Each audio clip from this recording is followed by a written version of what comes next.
today The Cowboy and the Black-Eyed Pea by Tony Johnston, and it's illustrated by Warren Ludwig. The Cowboy and the Black-Eyed Pea. Who knows what a black-eyed pea is? Who knows what a black-eyed pea is? Zane? It's like a food. It is a food, But yeah. It's a pea, but it's black. Yeah, and it kind of tastes more, does it taste more like a bean or actually like a pea? What do you guys think? Bean. It does, it kind of tastes more like beans. So the cowboy and the black-eyed pea. Out where the coyotes serenade the moon and the sagebrush graze the land, there lived a young lady of bodacious beauty. Her name was Fare Thee Well. What is bodacious? Bodacious, Trayton? Something like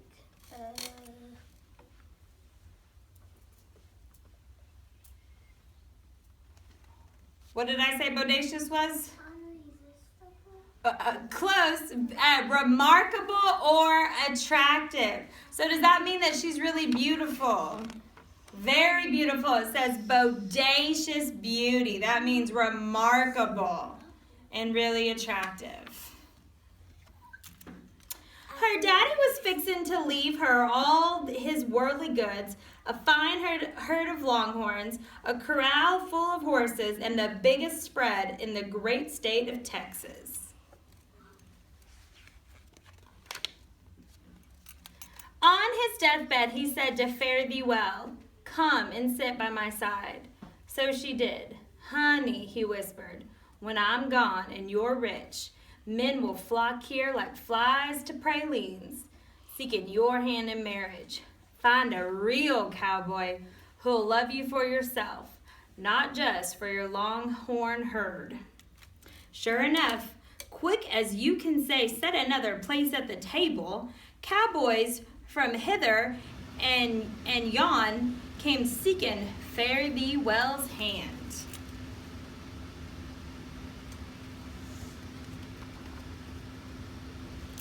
Fare Thee Well had herself a fine problem. She could tell a real cowboy from a fake. She thought on what course to take. Then she recalled her daddy's words. A real cowboy is known for his sensitivity. At the least touch, he'll bruise like the petals of a desert rose. Knowing that, she devised a plan. Whenever a caller came to ask her for her hand, she'd slip an itty-bitty black-eyed pea beneath his saddle blanket. Then she'd send him out on the range. Should he return fresh as the Texas morning, he was a fake. A real cowboy would be sorely troubled by that pea.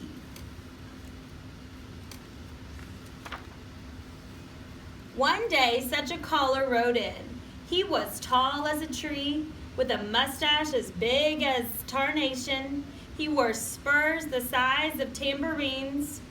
"Marry me, ma'am," he said, "and I'll run this place for you." Without delay, she put him to the test. "Just ride the range today," said Fare Thee Well. "When you return, I'll give you my reply." Then, unnoticed, she slipped an itty-bitty black-eyed pea beneath his saddle blanket. The cowboy set out, mustache a-jouncing, spurs a-jingling. All day he roamed in the spread that he thought would soon be his. Then he returned fresh as a Texas morning and prideful as a rooster. So is he going to be the one? Yeah. You think so? No. What'd she say? Allie? They'd have trouble if that he was as fresh as Texas. That's right. Fresh as Texas morning.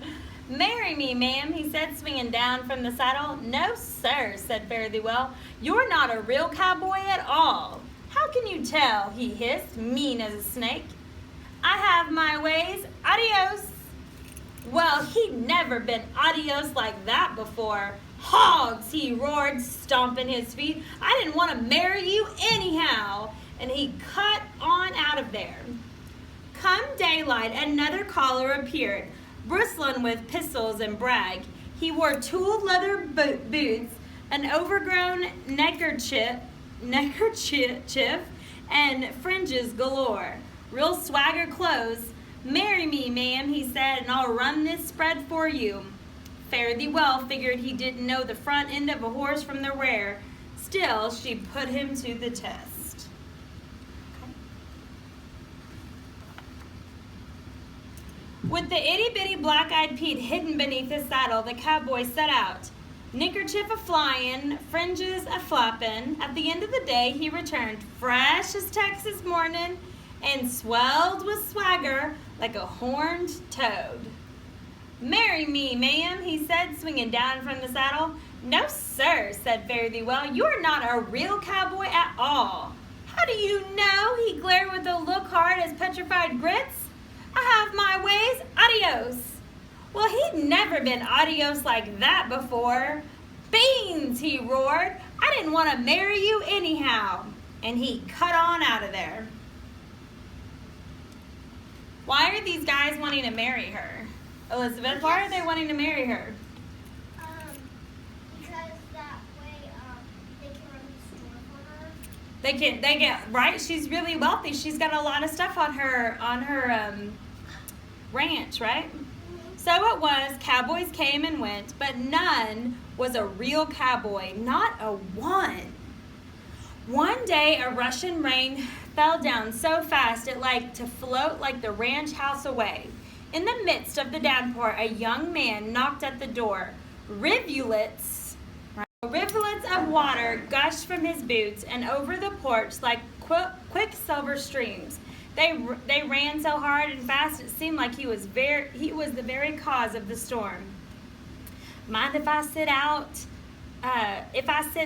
the storm here?" he asked. Use both hands, Mallory. That's one way not. He did not ask for her hand, but something about him gave her a notion. So she said, "My longhorns don't much lack the rain. Would you ride out and check on them, then come right on back?" "No trouble at all," said the cowboy. While he was pouring the rain from his hat, Fare Thee Well tucked the itty-bitty black-eyed Pea under his saddle blanket. Scarcely had the cowboy reached the fence when the Pea commenced to work at him. He touched the reins and headed back. He swung down and checked the saddle. Something was almighty wrong with it, but he couldn't figure what. "Ma'am," he called to Fare Thee Well, "I believe I need another saddle blanket." Fare Thee Well fetched another blanket. He piled it on the first one. Then he set out once more. What does that mean? Since he needed another blanket, what does that mean? Gavin, you think he's a real cowboy? As he rode along, he twisted and twitched. The saddle squeaked and creaked. Despite his squirming, he could find no comfort. So again, the cowboy returned. "Ma'am," he called, "could you spare another saddle blanket? Something surely worked its way under my saddle, but I can't locate the culprit." Fare Thee Well fetched another blanket, which the cowboy piled on top of the others, and he set out once more.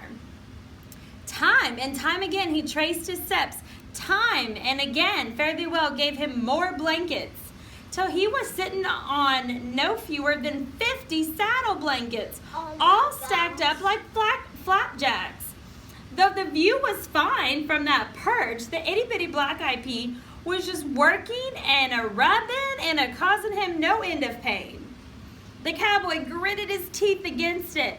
Though he sorely needed more blankets, he thought, "This time I'll not go back. I've got a job to do," and he rode out toward the herd. Are you okay? The rain kept coming down, lightning sizzled across the sky, then a boom of thunder spooked the longhorns. Something awful. They set up a fearsome bawling and cut loose like a runaway locomotive. There seemed no way to control them. The cowboy and his horse were wedged between the cattle, so of course they took off too.